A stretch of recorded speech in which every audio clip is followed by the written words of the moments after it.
A woman noticed something strange while taking a shower. A strange man suddenly broke into the house. He even thoughtfully handed her a towel. But the strange thing is, the woman seemed unable to see the man. She just walked past like nothing had happened. Only then did the man following behind realize. Turns out Daisy was a blind woman who could not see. At this moment she was still preparing to start cooking as usual, but she had no idea that on the floor beside her husband was already lying in a pool of blood. Until Daisy opened the microwave and turned around to get some rest.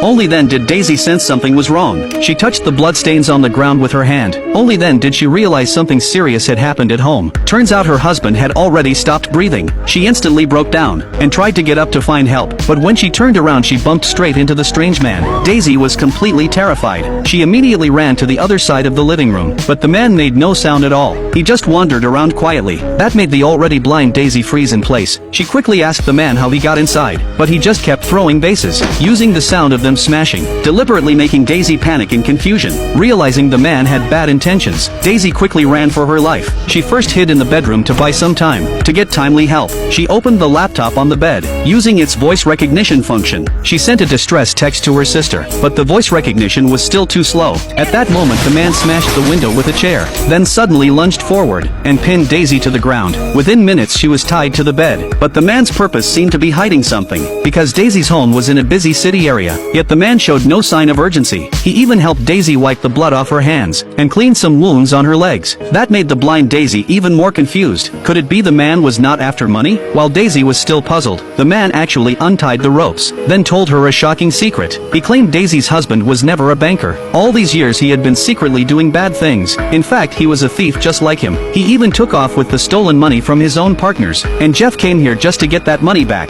But this explanation was obviously unconvincing. How could her husband, the man she lived with every day, be some kind of thief? Just as Jeff pressed her about the money's location, his phone suddenly rang. It was Jeff's older brother calling. He asked if the stolen money had been found. While Jeff was on the phone, Daisy quickly put on some clothes. At that moment she happened to find a camera. She quickly hid the camera behind her back. When Jeff finished the call he was already angry, but Daisy pretended nothing had happened. Jeff pressed Daisy to tell him where the money was. Otherwise, even if he wouldn't do anything to her, his brother would personally take care of it. But no matter how Jeff pressed, Daisy knew nothing about the stolen money. Jeff finally lost his temper and was about to force Daisy again.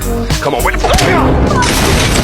Buying herself some time, Daisy ran for her life. Relying on her familiarity with the house, she quickly found the elevator. But unfortunately, the elevator was too slow, so Daisy had to rely on instinct and ran quickly to the first floor blind. Meanwhile, Jeff finally woke up from being knocked out. In her panic, Daisy accidentally fell down the stairs. Luckily, Jeff was still some distance away, so Daisy kept running toward the first floor, with Jeff chasing closely behind. But Daisy became completely disoriented and unknowingly ran into the basement, where Jeff could easily catch her.